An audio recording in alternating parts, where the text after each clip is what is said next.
Welcome to the Pirate Broadcast, where we interview interesting people doing interesting things, where you can expand your connections, your community. Kindness is cool and smiles are free. And let's get this party started.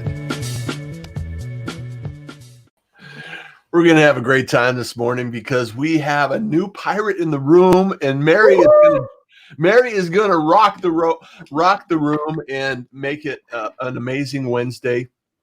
And wherever you're joining in the future, tomorrow, yesterday, whenever it happens to be, whenever, thank you so much for being here. And Mary, thank you so much for being here. Thank you for having me. I've been following you for a long time. I'm impressed that you go live as much as you do. It's a lot of work, I know, because I go live. I'm a remote live producer, and 7 a.m. is early to go live because for someone like me, I don't know how long it took you to do your hair and makeup this morning. Bald in a beard. It definitely has its advantages, but I'm really thrilled to be here and just talk to you and your audience about being more relatable and the human to human connection. So yeah, we actually had connected previously for that exact reason. It's who am I talking to? What am we talking about? Kind of the conversation. So in our conversations, it's just peel back the onion, be yourself, and just share a few things that people can relate to. So you actually have an opportunity to match. Because there's a lot of people that can do the same thing that I can do. There's a lot of people that can do the same thing you do. However, not everybody wants to work with everyone, and it's nice to be able to put your personality out there and connect with the individuals that you can relate to, right? Yeah, it's too hard to be two different people. As we were talking about, I'm a firm believer of being the same person online as you are offline. Now, obviously, if you're an F-bomb dropper, maybe you're not going to do that on a live show or put that all in your content. But being the same person online as you are offline is critical in today's world. It's too hard to be two people. That's way too much work to have two personalities. So what you see online, when you see me online, this is who I am in person. And people tell me that all the time. Like, you're just like you are on your shows, or, your content is just who you are. Yeah. And I'm a firm believer in just being your authentic self, because then you're more relatable to your audience. And now more than ever, people want to be able to relate to the people that they're following, the people that they're hiring, the people they're collaborating with. It's, I call it the H to H, human to human factor, right? Yeah. So on LinkedIn, I'm always like, there's a person behind the profile. Write to that person, write to that one person. Yeah. Yeah. And more so in some of the promotion that I did for this show, I was like, learn my secret tip on how I got on this show. Can I share that right now? Yeah. Share it right now. Okay. So you guys, the secret tip of how I got on this show, I've been following Russ for a while, commenting, seeing the great work that you're doing, and just really admiring, your dedication and consistency and the amazing guests that you have. Not that I thought that I was amazing or interesting, but I reached out. I'm like, I'm just Mary. But I reached out to you, I commented, and then I sent you a message, and I was like, I'd like to just, jump on a call and learn more about you. Yeah. That's the secret, you guys. It's called reaching out to your connections on LinkedIn, Facebook, whatever platform you're on, and just setting up a call or a Zoom call. And so we had a Zoom call, and I think that we talked for like an hour. Yeah, it wasn't a short conversation, and it was unexpected. And we found out a lot of things about each other that it's like, okay, after this pandemic thing goes away, we're gonna be connecting. We're gonna be collaborating on a few things. So we are. And can I share that I found out like you're my neighbor? Yeah. Like, we just moved to Arizona, and I think that was one of the things I looked and I was like, oh my gosh, he's in Arizona, like in the city right next to me. I was like, oh my gosh, that's amazing. And, I put that in the conversation in the email, like, hey, are you in Arizona? Like, we just moved here. And we had scheduled a 20-minute call just to get to know each other. And it turned into a fabulous 1 hour call. We were like, man, we had a blast. We could just keep talking. And you guys, the secret is there's no secret. Just be yourself and reach out to people. People want to connect with people genuinely. Yeah. And Jenny Gold says, welcome, Mary. Woo, in from Colorado. Nick's up from Canada. Good morning, Pirates. Good morning, Canada. Nancy, you are up early, girl. Thank you so much for joining us. Jesse, how are you doing? In from Oklahoma. Love that. OU Sooners. Go OU Sooners. Big OU fan right here. Yeah. And then Nancy says authenticity, relatability, connection. So thank you so much. Angie in from Wisconsin. Thank you so much. Give you a shout out. I hope you're doing okay. I'll check in with you later. Promise. Thank you so much. Mary Ellen, good morning, everyone. Nancy, thank you, Nancy. Russ Johns is amazing. Set up that call. Right? It just is all about reaching out to people in your network. And so I actually have LT in the house too. Oh my gosh. We have a lot of people. So you've been on LinkedIn for a while, and connecting is really key, and conversations are really important. So kind of walk us through what you've learned and what you've discovered, and some of the things you're focused in on right now, Mary. So I started LinkedIn when, oh my gosh, I think it was 2004, and I did everything wrong. All right. So I know what not to do. I had my resume up there in 2005.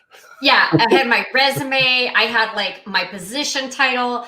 I cut myself out of a picture. Well, I was on a date and I looked fabulous. So I just cropped the guy I was with and put that photo up like it was at a restaurant. Like I did everything wrong. Right. But you don't know what you don't know. And LinkedIn has evolved. And then I started, I was in a pivot. At the age of 50, I was like, what am I going to do with my life?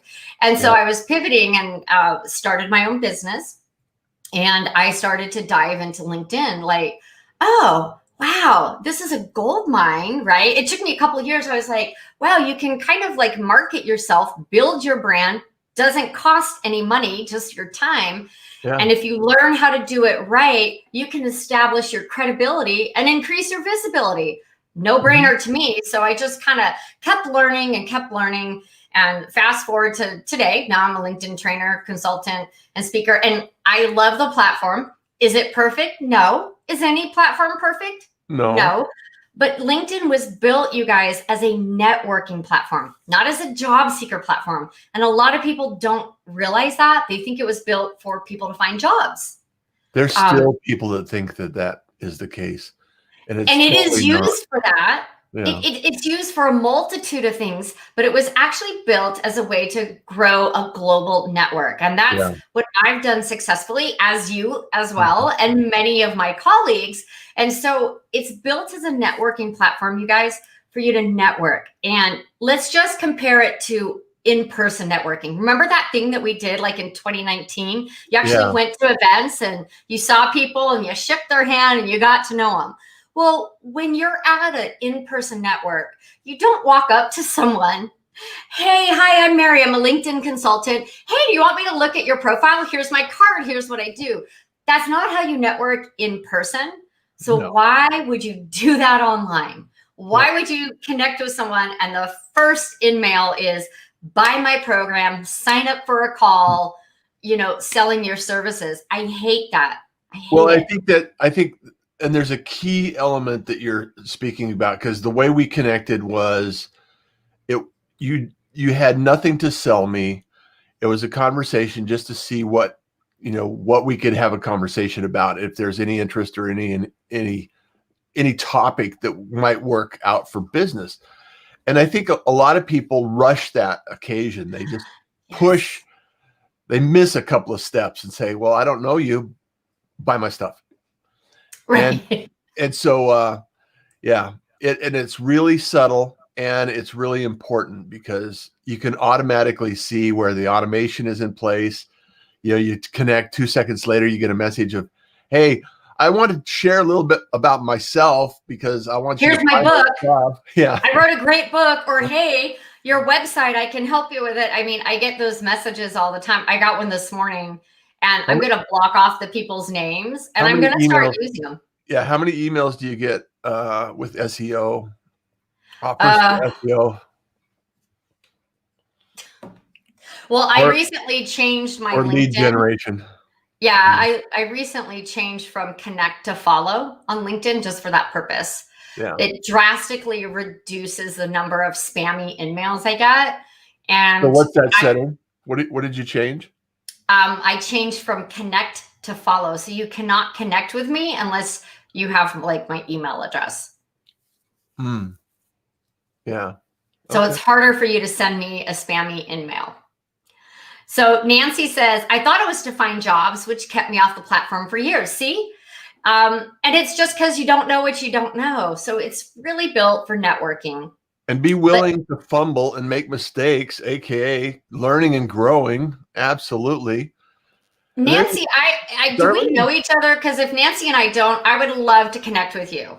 So I know my thing says you can't connect. So Darlene, Silver Fox Talks, and Nancy, they just had a show last night, and they would be incredible connections for anyone. So go connect with Nancy, go connect with Darlene, Silver Fox Talks, and you'll meet some new people.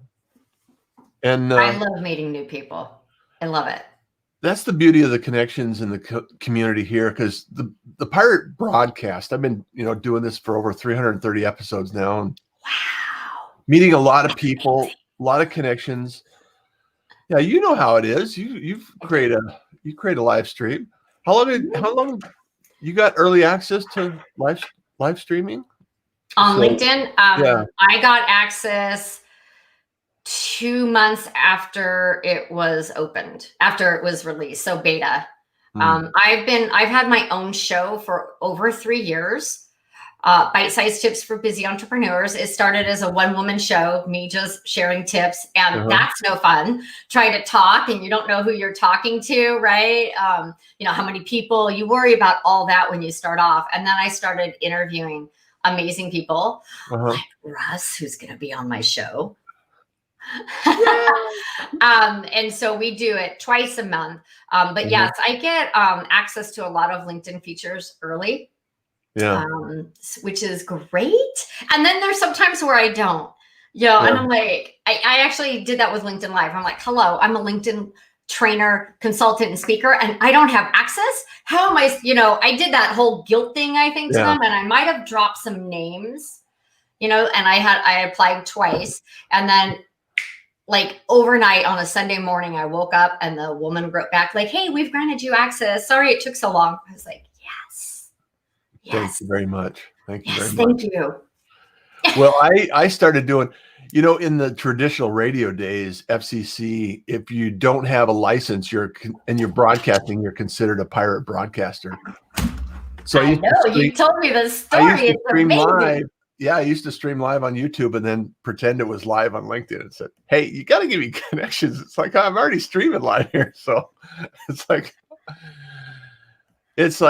just keep going, folks. That's the secret. Just keep testing, experimenting, evolving, doing what you're doing, and show up, be seen, be heard, and be talked about. It's really one of those things that you have an opportunity to grow with, and show up, being consistent. There's a lot of people that they come in, they're really active and they just push everything.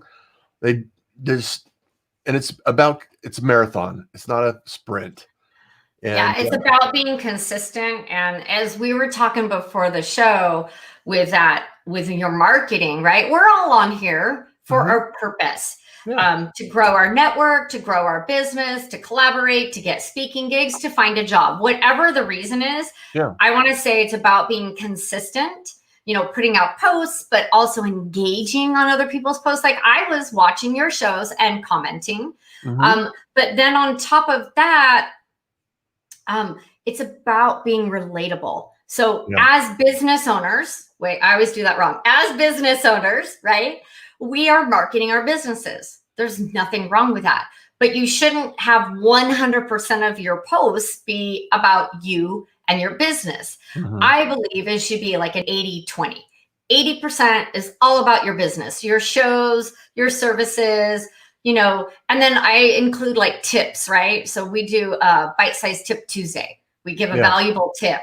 I showcase other business owners. I think that brings value to my audience. But I am a firm believer, you've got to throw in 20% personal. Like I did a post on, it was National Clean Off Your Desk Day on Monday. I did a video of my messy desk, right? Like, how did this happen? We moved here. I had it all set up. And I'm now looking at my it's desk covered. going, oh man, that would be dangerous. Right? But that shows your audience that you're real. And the call to action was show me your messy desk and then show me how you set it up afterwards, because I get inspired by other people's offices, right? Like, oh, that looks good. Or, oh, that's a great organization idea. So, you know, let them into your world, you know, behind the scenes, work from home, prepping for a video. Maybe you're prepping for a call. Maybe you're writing an article. What's that thought process? Do you just like do a mind dump? Do you do an outline? Do you put it on your wall? You know, do you have a whiteboard? What's your thought process and how do you work? That's an easy way to let people into the back scenes. And I really feel that we have to show people how we work, not just the work we do, but how do we get there? Yeah. Well, a lot of people, you know, especially I've been a remote worker for 10 years. You know, it's You've something got this down. And even before then, even when I was working in corporate, I was, you know, working from home half the time or traveling. And the reality is that we all have a different process. And if you share it and you share it out, you can plant seeds and nurture that idea and that concept of, because the way I look at it, you know, it's like being in line at a movie theater or something like that. There's people in front of you and there's people behind you. And if you can teach something to the people that are behind you, more power to you. And it's hard to, you know, feel sorry for yourself when you're helping someone else out, you know? So share that element, share that excitement and the reason why you do it, I think is really key. You know, what is it that you're doing and why are you doing it?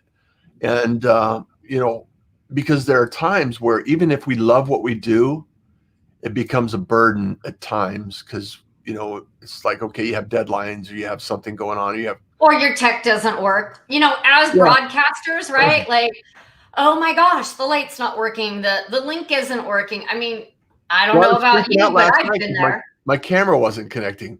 It's like, why is my camera not connecting? So I had to troubleshoot it. But sharing stories that are real, like, because I feel like we put out on social media, like the pretty stuff. I believe you should show the good, the bad, and the ugly. And I don't mean you should show yourself like breaking down in tears live on a show. We don't want to do that. But is it okay to say like, man, last week was hard. I didn't know if I was going to get through it. The camera didn't work, you know, so I had to buy an extra one, or, you know, I had to call in tech help, or I wrote an article and I lost it. You know, point to self, always hit save, use Google Drive. Just, you know, sharing the bad afterwards, after you fixed it. That's how they say to share it. Don't share it when you're in the thick of it. Yeah. Because you want to show that you overcame it. So I'm a firm believer in that. Show the mistakes that you make because you can help someone else avoid that mistake. Yeah. Hey, I want to talk about something in LinkedIn that's kind of, I'm not sure how to think about this. Okay. I'm ready. And I've been thinking about it and I haven't really said anything about it because it really kind of, I'm not sure how I want to think. I'm not sure how I want to feel about this. I got this message that says, hey, your messages over 30 days old are going to be deleted. Oh. Have you seen that message? No. Yeah. Messages older than 30 days will be deleted. Now, is that LinkedIn Sales Navigator, Premium? Which one? That is my expectation, because it doesn't describe anything, is that it's going to be with in messaging in the. But what program do you have? What level? Well, I have Sales Navigator, but it wasn't in Sales Navigator. It was just in regular LinkedIn. Regular. So I haven't gotten that message, but funny thing is I'm there's a. Are you a deleter? No, I'm not a deleter. I'm not a deleter either. I'm not either, but I'm going to be on a call like in a couple hours. Or maybe it's like at 8 o'clock. The time zone thing still has me messed up, guys. But I think maybe it's at 8 o'clock with some other LinkedIn trainers. Why don't I ask them and then I'll respond to you? Yeah, because it's like, yeah. I wonder if I go back in my messages all the time, and, me too. and I look for people that I've had conversation with, and it kind of dropped off for, life. Right. And I'm thinking to myself, that would be. So they don't want us to take the information from LinkedIn, and they don't want to give us a way to actually CRM it. So how do they want us to? And I know the algorithm's always changing and things are evolving and things like that. However, I just thought it was interesting, Mary, to think, okay, now I need to be very cognizant about how and when and what I do with those messages. So now you really do have to have that external CRM. Yeah. And I wonder why, like if their system's getting bogged down because there are so many users and people are online more and they're trying to free up space, or, I'm not a programmer. I don't know the back end of that stuff, but I can imagine it can clog down the system, just like if you have too many emails, which I do. So let me ask that question and find out if that is being rolled out, and I'll get back to you. Yeah. Kenyatta's in the room. Good morning. She's another awesome good morning. She's in Arizona, Mary. So she's Yay. We've done with Kenyatta and I, and with Art down in Tempe, we've done some LinkedIn local pop-ups that we should probably think about connecting again on that. Well, I was a local host in San Diego. So I went through, I did it when you actually had to be interviewed and approved. Yeah. So I went through the interview process, got approved, and I had a banner. What are those step and repeats? My printer was this huge one. It says LinkedIn Local San Diego. And we did it with, we had like 120 people in January. That was one of the last big events we did. And we always donate the tickets, a percentage to the local charity. That's awesome. That's all. Sarathi says, hello, my dear pirate buddies. Good morning. And Tracy, hats off, shout out. She's the producer of the show. So thank you, Tracy, for all your hard work. So, well, thank you, Tracy. And Nancy goes, CRM ? Customer relationship management. So can I just put this out there on whatever platform you're I don't know. Can you put this out there, Mary? Let me put it out there. So whatever platform you're on, you guys, it could shut down any day. Like LinkedIn could go away. Is it going to? No. But what if Facebook, Instagram, or LinkedIn went away? What about all those connections that you have on there? Yeah. How would you get them back? Where do you maintain them? So in a way, maybe this is that wake-up call that we've been hearing whispers, like you don't own the information on any social media site. You always need to have it off. And that's why I'm a big proponent of, yes, I have over 10,000 connections. Am I close with all of them? No, that would be impossible. Yeah. But those key strategic connections on LinkedIn, I'm making sure that I'm having phone calls, Zoom calls, and I'm taking them off. Maybe in your email provider, maybe you make an email list that says LinkedIn connections, and maybe you put those people in there. But it is our responsibility to maintain that. It's not, LinkedIn's, Facebook, or Instagram's. Well, and relationships are relationships. Just like Howard Kaufman says here, the problem is that LinkedIn has become more spammy with many people adopting automation. And, I hate it. Well, and I have been, sales funnel, web developer, email marketing. I mean, eventually, like Seth Godin always says, eventually marketers ruin everything, right? It's like, because they're always testing out different things, because it's about connection. It's how do I reach more people? How do I connect with individuals? So there's an upside and a downside. It's always going to be that way. However, the takeaway is build the relationships, build the connections, and just have an authentic call, have a phone call, put them in your contacts list, be a friend, have a friend. Get to know the person and take the relationship off of LinkedIn. That's always the advice. And yes, it's gotten more spammy because there is automation. And I can tell you that someone emailed me. I don't know. I think she found me on LinkedIn. She's looking for someone to outsource her entire LinkedIn, to do posts, to send in-mails, to respond, to comment. I was like, that's not what I do. It's not what I teach. It's not what I believe in. And I reached out to some other LinkedIn trainers. I'm like, is this something you do?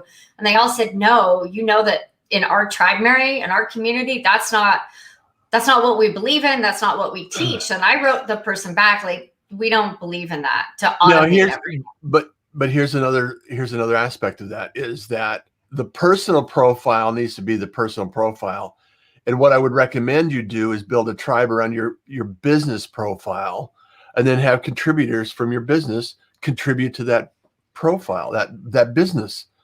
And then having people from your business, that makes sense. Have an admin she wanted to outreach the entire thing. So it's, that's not what it's about. It's about building those relationships. And she didn't even want to communicate with anybody on LinkedIn. That's not right. Yeah. Well, in my opinion, it's not effective is what it is. Yeah. It's not effective. It's like you writing for me. It's like, okay, what happens is, the first thing that happens is that you would respond to somebody that I just responded to over a phone call, and you would have no idea that connection even existed. And that's where the disconnect takes place. And you're going, hey, Mary, this is Russ. You just responded to Fred, who, you just responded to Howard. I just went to lunch with Howard the other day, and you responded to him about getting together. It's like, it takes that human, it takes that out of the equation, which is not what people want. And I'm a firm believer that if you automate and outsource everything on LinkedIn, right? If you're not engaging, authentically responding to comments, and you're not engaging on other people's posts as yourself, right? You're not doing it. It's not going to have your voice. It's not going to be, who you are. And it's going to ruin your reputation, because people are going to see that it's not you. So let me ask you this. If you had one concept, idea, takeaway that you could deliver to yourself 2 years ago for LinkedIn, what would it be? It's quality over quantity posts. So when I first started, I thought I had to post every day on LinkedIn. LinkedIn is not Instagram, right? So really quality, informational, educational posts are the best kind of posts. And just, I would say it's more about engagement on LinkedIn. I've gotten more quality connections and phone calls from engaging on other people's posts, right? Watching what other people are doing, actually taking an interest on other people has actually paid off for me by being on summits, on live shows, meeting people to collaborate with. I just had a phone call with a woman, Anna, who's actually here in Phoenix. We were on a summit together last year, in December, I think. And we're talking, and she's a LinkedIn trainer. So the other thing is, my other tip is, don't be afraid to connect with other people who do exactly what you do. Yeah.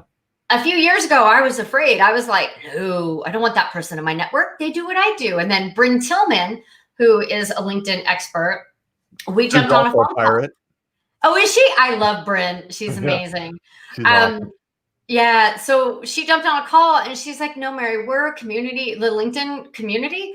Yeah. We really support each other, and there's enough business for all of us. So she actually changed my mindset on that. And now I'm like, come on in, LinkedIn trainers, consultants, and speakers like Judy Fox and Beth Ranger and Vivica Von Rosen. We're all connected. They're all amazing women. They all do what I do in a different way. Yeah. We all do the same work, but there's enough business, and we all do it differently, and our brains are different. Big enough for everyone. Yeah. The pie is big enough for everyone. And you can collaborate. So Beth, Bryn, and I actually did 3 women, 30 minutes, 3 tips. we did a couple shows like that. So Yeah. you can collaborate with people who do what you do. And you have a great time, and you meet new people. Kenyatta, I just want to put out another tip that here is meeting fab people on Clubhouse and then connecting on LinkedIn and anywhere else. I love it. You know, Clubhouse is a new platform. It's out, you know, it's iOS and it's blowing up right now. And the reality is that you can adopt and connect with other people on other platforms and then bring them back to LinkedIn as well. Because I just think stay creative, stay involved, stay engaged, and you know, just have fun, enjoy it. And ultimately, we're all here for the same goal, and that's to do business. And we're one conversation away from doing something and add value always. Always add value, and it always returns. So always. Yeah, I'm on Clubhouse. I'm not sure about it. I think it can be very distracting because it's all the time. But the great thing about it is you can listen to speakers that you would normally pay thousands of dollars to listen to, give away, you know, to talk about what they do. Yeah. And you don't have to be camera ready. Yeah. You could be in bed listening to it, cooking dinner. Well, it reminds me so much of a platform that was around years ago, Blab. Oh, yeah. I loved Blab. And it was so addicting. It was like, okay, I could spend all day talking with meeting people. And I'm still connected with people from Blab days now.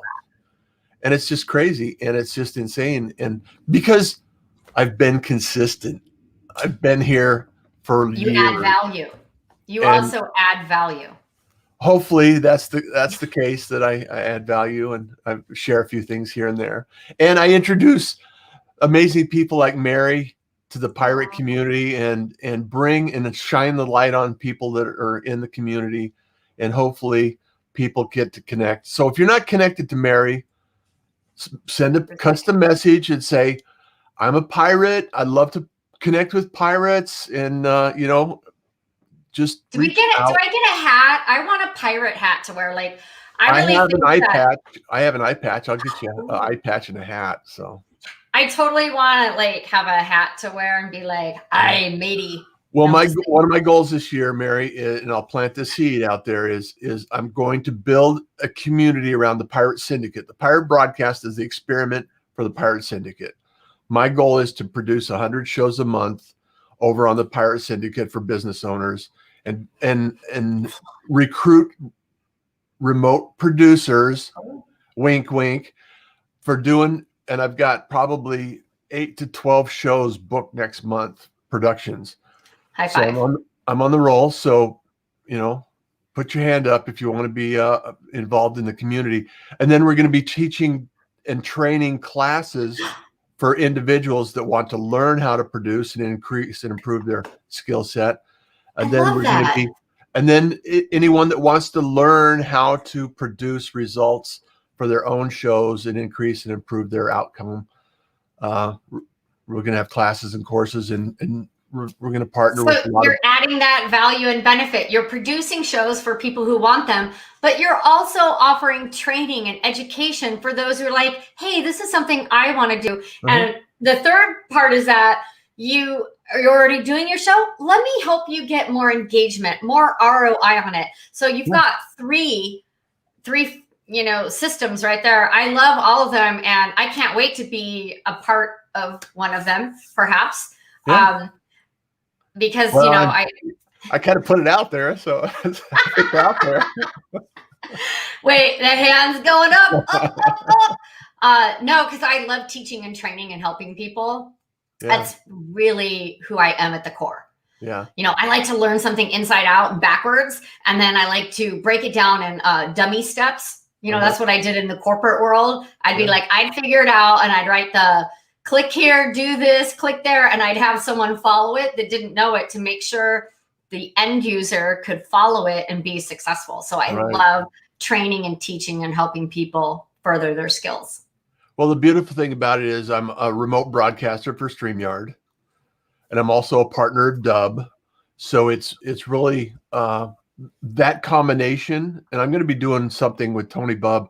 I'm going to do at the end of the month, this month, I'm going to be doing a short training session on how to use live streaming video dub to create and build relationships in LinkedIn as well. So yeah, at the end of the day, you guys, it's all about relationships. Yeah. It's all about connecting. People buy from people. You might think you buy the pirate syndicate or the LinkedIn bakery, but you buy from people. People buy from people. They buy on an emotional level. If you understand the psychology of sales, you'll know that people buy on an emotional level most of the time. And so it's really about being able to connect with your audience. Yeah. Well, Mary, so much. Thank you for all of your, for all of your tips, conversation, getting to know the pirate community, and being here and showing up and adding value to the pirate community and becoming a pirate in the community. I'm a pirate. You're officially a pirate. I have arrived, and there are some amazing people. I'm watching the comments over here. I cannot wait to connect with all of you. So send me that message and I'll get connected. Lori Scott says, people buy from people. Thank you. And Silver Fox, Russ, I need to talk to you about that, please. Yes, so much. And thank you, everyone, for being here, because, it's really about making those conversations available to open up and say, hey, I'm willing to have a conversation with you, and I want to understand about what it's taken place. You don't always have to have an agenda. The only agenda that you need to have is add value. And the reason why is it'll always return tenfold. Promise. Absolutely. I promise you. And also, it's because kindness is cool and smiles are free. I love that. And I want you to enjoy your day. So thank you, Mary, once again for being here. Thank you. Bye, everyone. We'll be in touch. Take care, everyone. Thank you for joining the Pirate Broadcast. If you found this content valuable, please like, comment, and share it across your social media channels. I would love the opportunity to help others grow in their business. The Pirate Syndicate is a platform where you show up, we produce the show. It's that easy. If you want to be seen, be heard, and be talked about, join the Pirate Syndicate today.